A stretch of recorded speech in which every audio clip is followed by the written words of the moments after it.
AI helps you as a tool. It's not to say AI is going to replace your job. I'm not going to go that far and say that. It's going to help you transform your job so that you can keep up with the speed and scale of the threat landscape. Hi, everyone. Welcome to the Prime View series of interviews with top business and technology experts. I'm Dana Kohut, and today I'm delighted to welcome Aqsa Taylor, who is a cybersecurity and AI evangelist at Exaforce, a company that builds a robust tool for agentic AI-driven approach for SOC teams. Aqsa, thank you so much for joining me today. It's a great pleasure to welcome you. Thank you for having me, Dana. I'm super excited, super fan of your episode. So thank you for having me here. Yeah, it's a pleasure. First of all, congrats on your new role. I have noticed that you were building your career in product development, and now you have taken this kind of turn. I don't know how radical is that for you, but maybe you could tell us a little bit more what inspired you to turn to this more storytelling path. Is it more about the role or about the company that you have joined? Absolutely. There's three main factors. One, I love educating. And that's something, no matter the role, I always wanted to do. And that's why I started a short video series called What's That in Cyber myself. And what really attracted me about this role is that I have the freedom to do this with a company that truly believes in it too. So recently, one of our recent initiatives was launching the Substack, and it doesn't give any direct revenue to the company, but still the company supported me in doing this to bring security knowledge together, practical playbooks, and our own research campaign, just allowing us to share that with the rest of the community.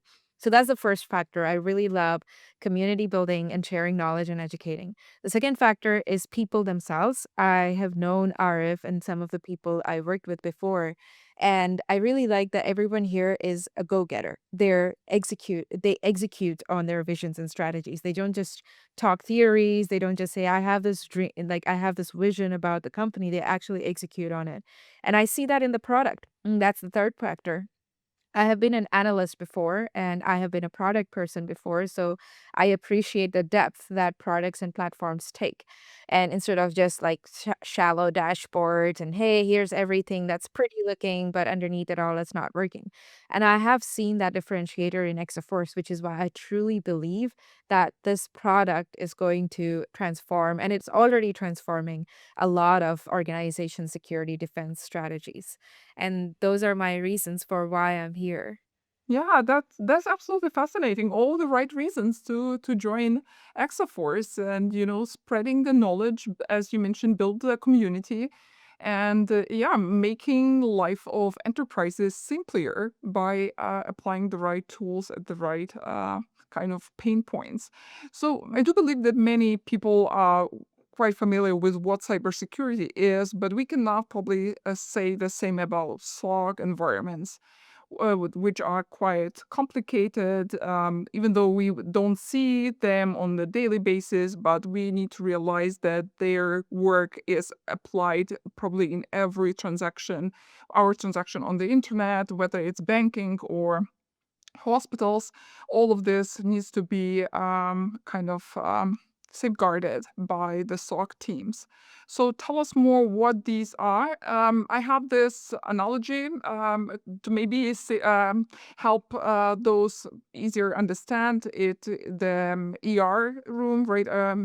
Emergency room, where you have the doctors. They have this a huge stream of patients getting admitted to the hospital. They have certain rules when they accept these patients, and if these rules tell you to duly, kind of examine every patient, then you will easily burn out and you won't be able to maybe figure out if there is something like threatening.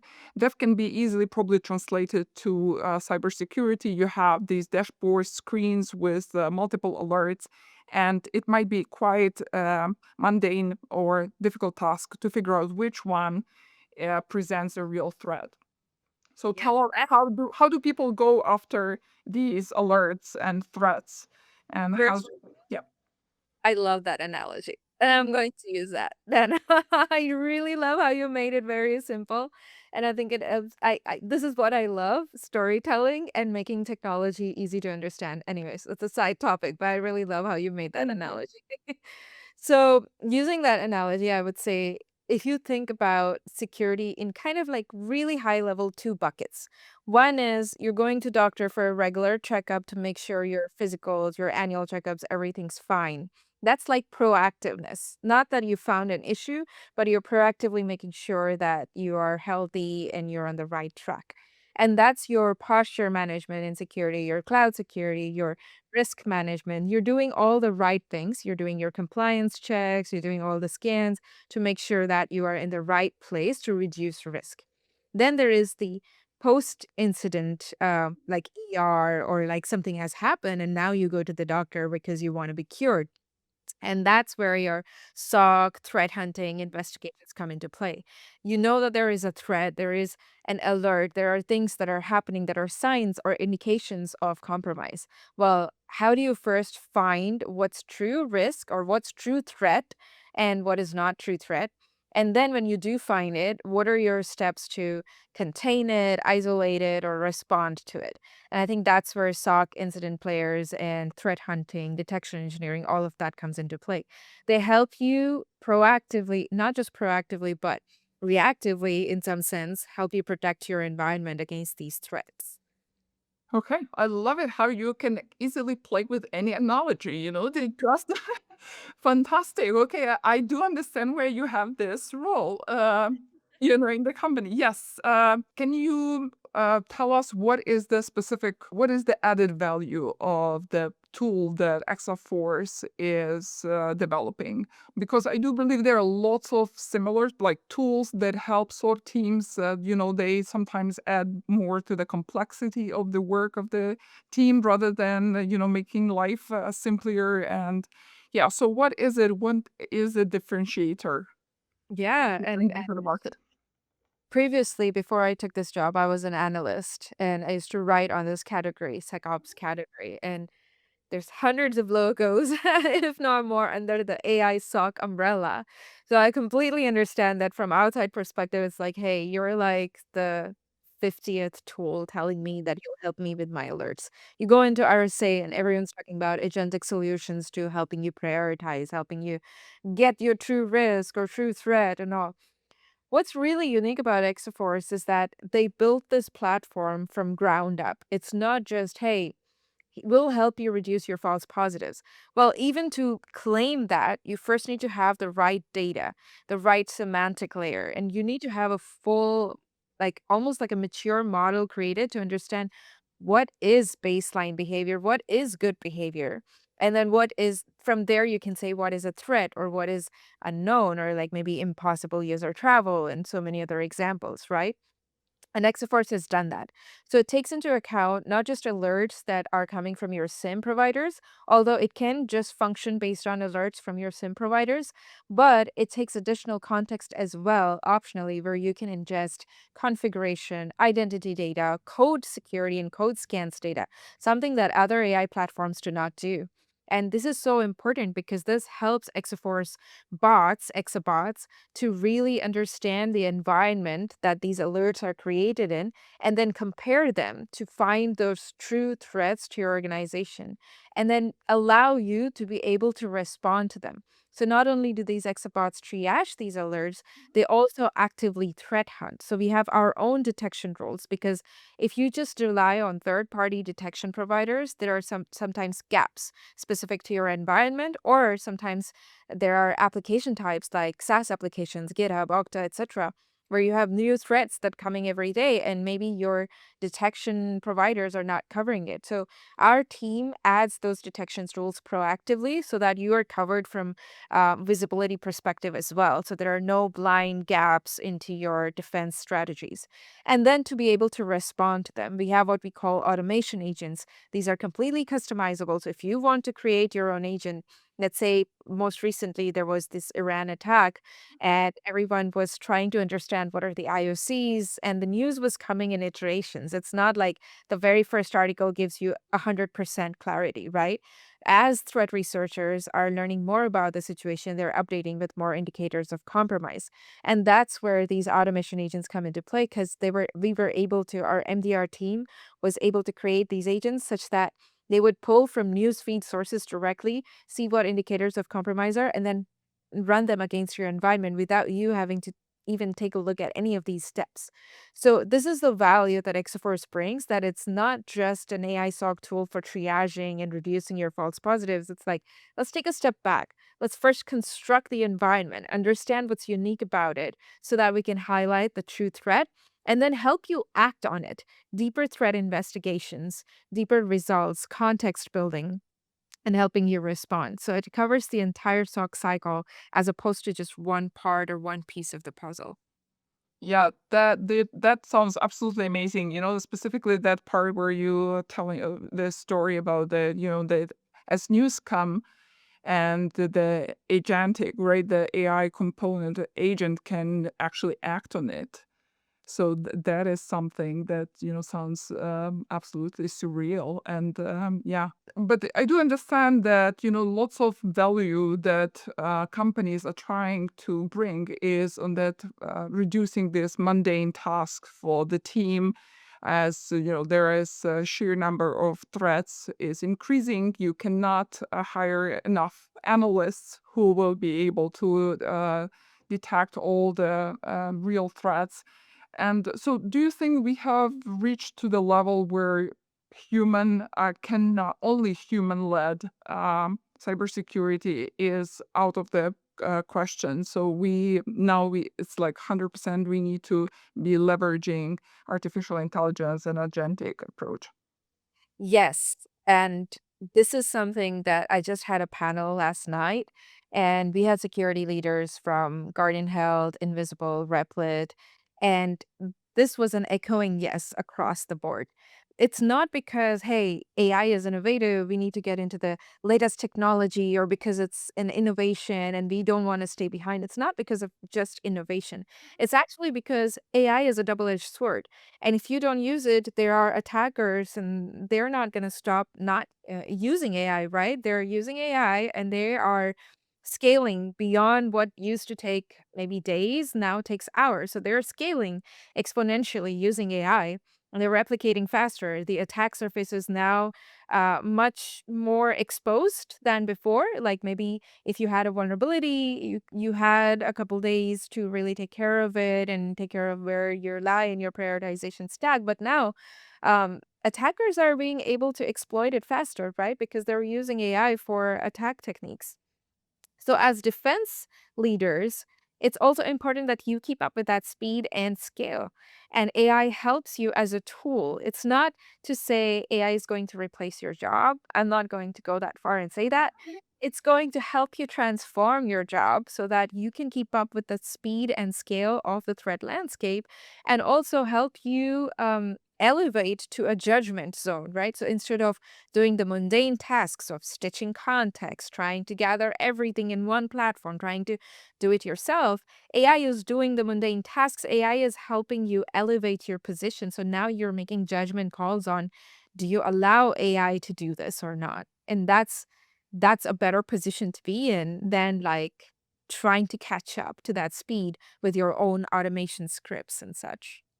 100%. Absolutely. So instead of doing something, like trying to get what is real, what is not, you will have a shortlisted number of some threads that look real, that there is a reasoning behind why they look real. And then you actually do the creative part or the thinking, the taking the risk, whether you act on them or you let them slide. What do you think is going to be, how risky it is going to be to allow shortlist?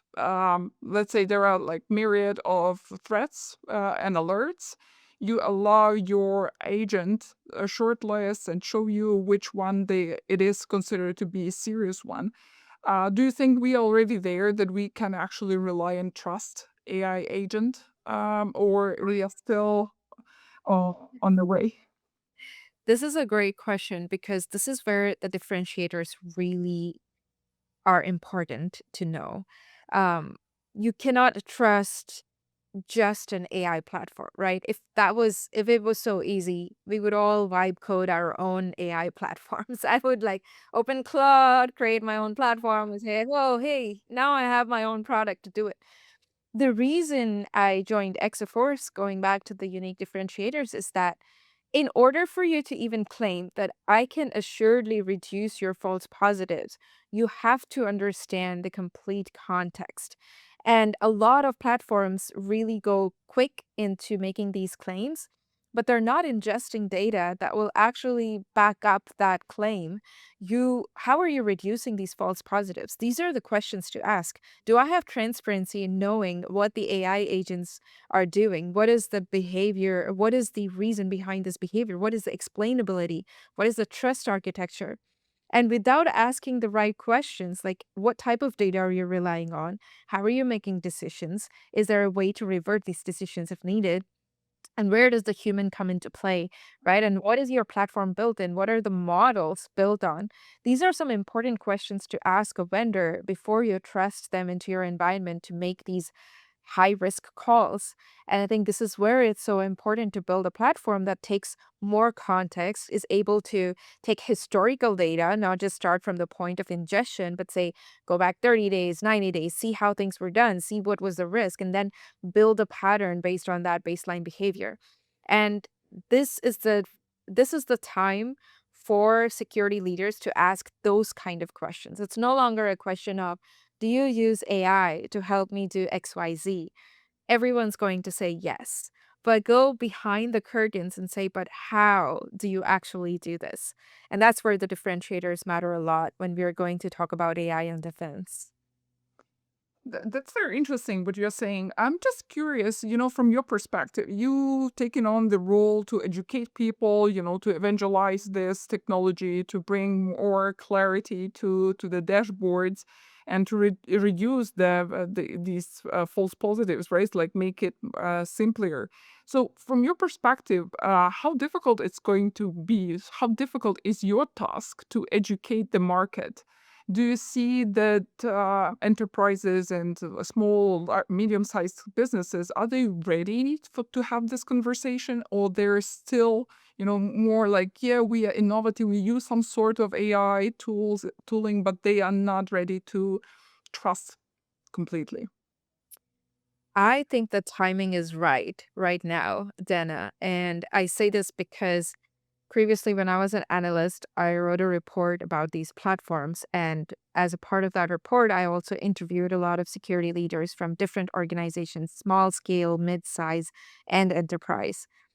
We are moving into a world where the question is not, can I use AI or do I use AI? There used to be more conversations around, I don't want to use AI.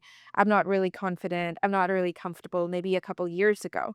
But now the questions have shifted because you can't control AI from not being used. If you're not using it for security, someone in your team and organization's probably using it for some of their tasks and you don't even know it. So you just need to be ahead of it. You need to have that visibility into shadow AI, non-human identities, whatever you call it, right? So the questions have shifted from, do I use AI, to like, where do I use AI and how do I use AI, right? It's about that maturity in conversations where now we are talking about, hey, this is how we make sure that you have the guardrails around using AI for your own platform because we have placed the guardrails on our product. And this is the answer I got last night as well, where they were like, "Hey, yes, we want to use AI and we are using AI in our environments because we trust these guardrails of these of Exaforce that you've built, but also in general, any platform, whether it's not AI and SOC, if you talk about AI security in a broader term or a broader sense, I think the questions have shifted from, do I want to use AI, to like, is this secure? How have you built it? And where do I use it or how do I use it? So it's a prime time to educate on this topic because the flip side of this is there is a lot of hype around AI SOC. And from legacy platforms, traditional tools to newcomers, everybody's using that word very widely. It's become like a catch-all umbrella for anyone that's doing anything with AI in the SOC realm, whether it's automation books or playbooks automation with AI or just pipeline filtering on AI. Everyone's using the word AI SOC. And I think that's where the difficult part comes into play. That, okay, you have heard of AI SOC, so I don't have to tell you AI SOC maybe, but can you really define the characteristics of a platform that is under AI SOC? Not really, because there's so much that people are saying is AI SOC. Aqsa, this is an excellent question. So, how should people actually? How do they know if they are talking about? So, there are lots of businesses who say, "Hey, we are building AI SOC tool." You don't know how to actually verify if that is a valid tool that you really need to invest into, start educating your team, like bringing in another one, or is something that you should just simply, skip. So what would be your criteria for the legit one? Good question, Nana, and I'm glad you asked this. I think you have to step back and instead of getting into the hype of what AI does, think about your entire SOC strategy, right? And where does your SOC strategy start? First, it starts at ingestion. So you need a platform that is ingesting the right type of context and not just like, hey, we just take these alerts from third party tools and then we'll help you reduce it based on maybe some superficial factors.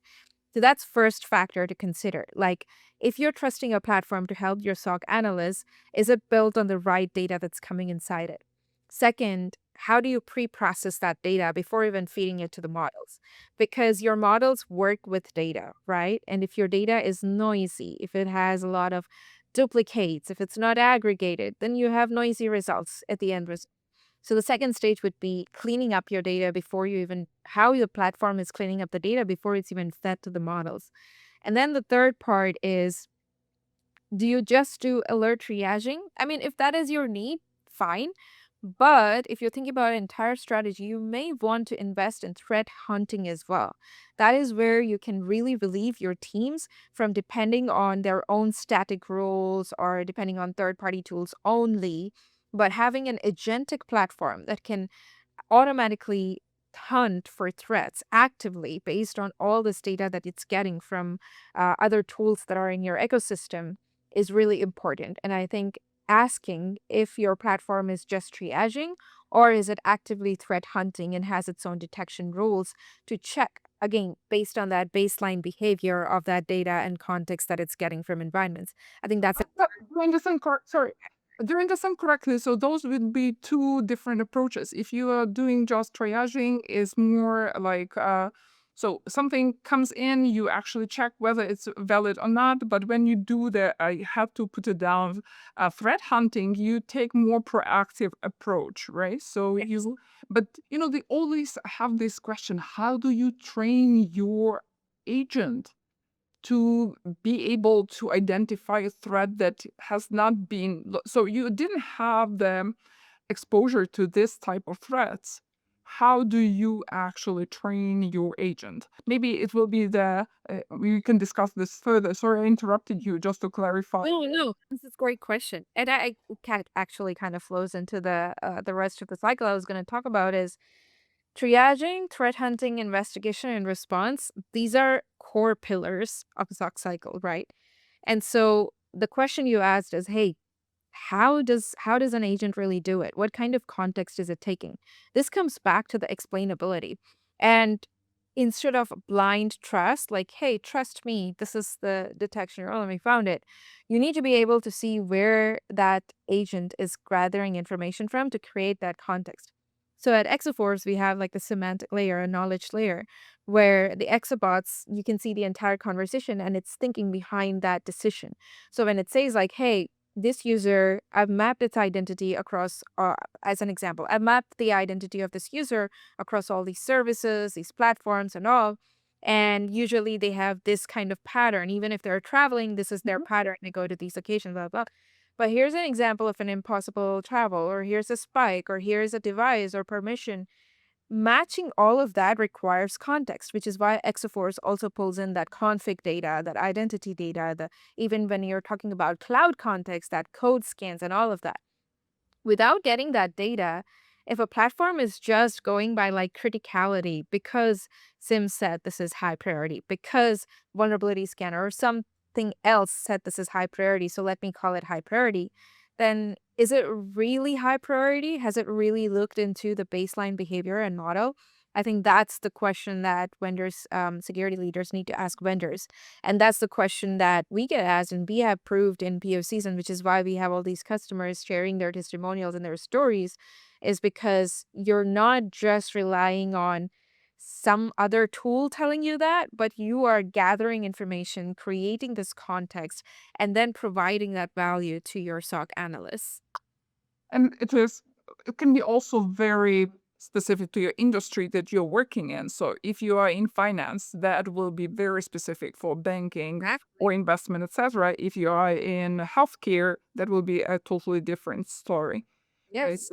And by organization, right? Like no two banks may have the same process. No two people or identities may have the same roles and permissions, which is why the context layer becomes so important. And a lot of times that context is incomplete because these tools are only taking data from select platforms and then trying to build on top of it.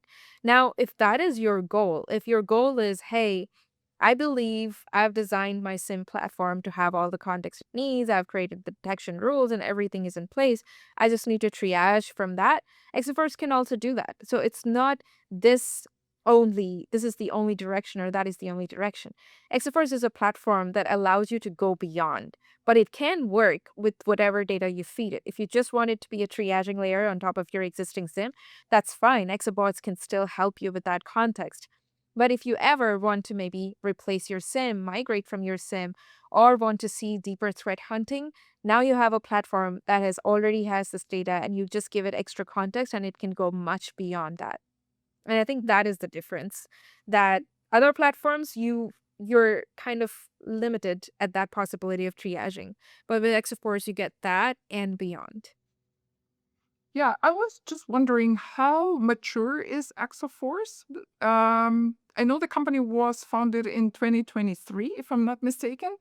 So it's 3 years. It's quite like substantial period of time. I'm just wondering what is the customer base and what use cases you can share where you can demonstrate right the excellence of your product. Yeah, great timing because we do have customer testimonials that are going to go live on our website. So, anyone who's watching this, stay tuned for that. We do have Invisible. It's a company, it's a customer that has given us testimonial, and also Garden Health is another customer that's given us testimonials. And we have a lot of other customers, as you can imagine. Why these customers are even sharing or wanting to be on our panel or wanting to, or why analysts are covering us is all because we believe in value and not just hype. So we could go with like all the hype about, hey, we're the coolest kid. Hey, watch us. But we spent a lot of time in building. The founders actually spent a lot of time in building the product and really making sure that the ROI is measured even before coming out of stealth. And then when they validated those outcomes, that's when they finally came out of stealth. And for the past couple years, we have been making really great progress. I'm not at liberty to share too much, but we have some big news coming soon as well. And you should definitely keep an eye on our LinkedIn page and website. There will be changes to the website too, and we'll be highlighting a lot of those testimonials and product launches. So keep an eye on us. That's all I'm going to say. Fantastic. Yeah, amazing. Absolutely. It's clear about the product. I'd like to maybe sideline and talk a little bit more about you. You, as a young woman in tech, actually a great role model for many young women who aspire to build their career in technology. So tell us a little bit like how difficult was it for you to enter this predominantly male industry, cybersecurity? What were your challenges, and has anything changed since you just entered? I think honestly, I got fortunate where I had good leaders who gave me opportunities in my job and career, uh, and helped me get to where I am, both male and female. But the other side of this is that when I go to conferences like RSA or just public places, there is the stereotype that, oh, well, she's probably marketing, or, she's like sales, or she's probably an executive assistant to someone in technical. So I have this funny story where I was working at the booth and I was the only product manager at that booth at the time, and there were sales folks, and I had built the capabilities of the product as a product manager. So someone came to the booth and I said, "Hi, how are you doing? Would you like to know more about XYZ company?" This was before Exaforce. And they said, "Yeah, I'm not looking for pitch. I just want to talk to someone technical." And I said, "Sure. How can I help you?" And said, "Do you have someone technical here?" Like straight up. So no, I immediately assume that you are not technical, right? So it's like Yes. not out of question. Okay. Yes, and maybe it also matters in how you dress. I mean, I just look like I don't have tattoos or it is. I don't know if that would make sense, make a difference, but uh, I I didn't know how to respond, so I looked at one of the salesperson and I said, "Do you want to answer his question?" Because I wanted to see where this will go from the sidelines. And then he wasn't able to answer the question, but he didn't know what had happened prior, so he just looked at me and said, "But I have our product manager who could answer the question for you." So he was like, "Oh." Yeah, okay.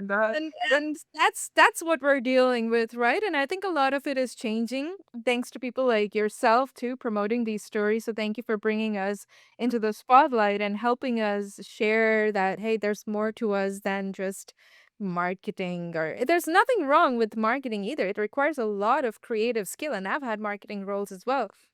But that's not to say that we can't be both. We can exactly. be It's not the creative, limit. Yeah. we can be marketing, we can be sales, we can be technical, we can be all of those spectrums. So don't limit us to one bucket when you see us. But a lot of it has changed thanks to a lot of people, I think, before me too, who have been role models and encouragements personally to me as well. I have good mentors from women, and I've been fortunate to have that circle of trust myself to be a sounding board and like a wisdom board when I need any advice. And I'm grateful to women like yourself too, to who promote other women. And thank you again for giving us this stage to be able to share our stories. Yeah, my I pleasure. hope. Absolutely. I always root for women. From my experience, Asa, I will tell you, when I invite guests to be featured, and what I have noticed, for example, if I send, like, I meet someone at the event and I say, hey, maybe you would like to be featured at the Mhm. Prime U. So, what I see there, men are a lot faster and easier to say yes. Women, they first say yes, and then they start, like thinking, do I really have a story to tell? I don't think my story has anything unique about it, which is, of course, a nonsense, right? Because if you, in your work, you're professional, you do have a story, right, to share. Yeah, And lots yeah, of people actually can get motivated by you, like looking at you, Aksa, working at this, with your passion, right? How you can articulate some complex things, that all of this, is a great example to, can be for younger people, also for senior people to look at you and learn. So yeah, I'd really strongly encourage women to bring yourself to the spotlight. Do accept this, like recognition. Yeah, absolutely. thank you, Dana. Thank you. Absolutely. And I'm glad, I hope that somebody does resonate with this and does take a step forward to step out of their comfort zone. A woman, especially, or a young leader or senior leader. And I definitely understand that sentiment, that self doubt. Like, am I good enough?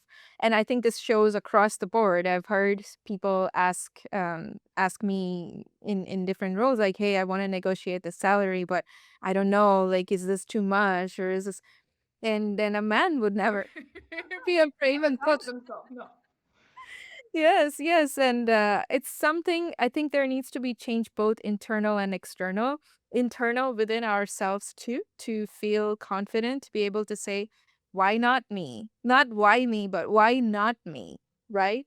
And then the second thing is, of course, external and shaping other people's minds into in how they approach women in security, and to see that we can do different roles and we can be flexible and we can be technical, we can be non-technical, but no matter what we do, we're gonna be head to head, right? Yeah, absolutely. Totally support you. And I do believe it's not only about empowering women, it's also brings, like it brings value to the organizations, right? I do believe that everyone has some good ideas, and, having this diversity can actually enrich and bring value to the technology as like in general. For sure, for sure. And it goes both ways. There, like I said, a lot of men who have been very supportive of me too, regardless of gender. So I think sometimes we can get too much into the negative and think that are all men the same. And that's not the case. There are a lot of men out there who are supportive and who are encouraging. And I commend them for their efforts as well. And it's a joint effort. And I'm happy to be a part of it.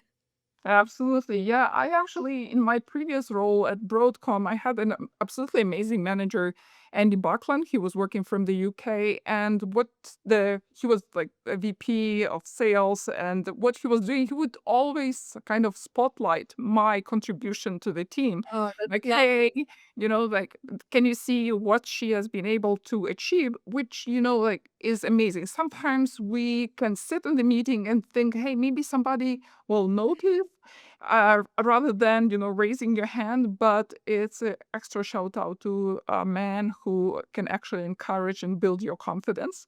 I do believe Yes. that you probably have also like prominent examples from your career as well, people who have Yes. supported you and built you.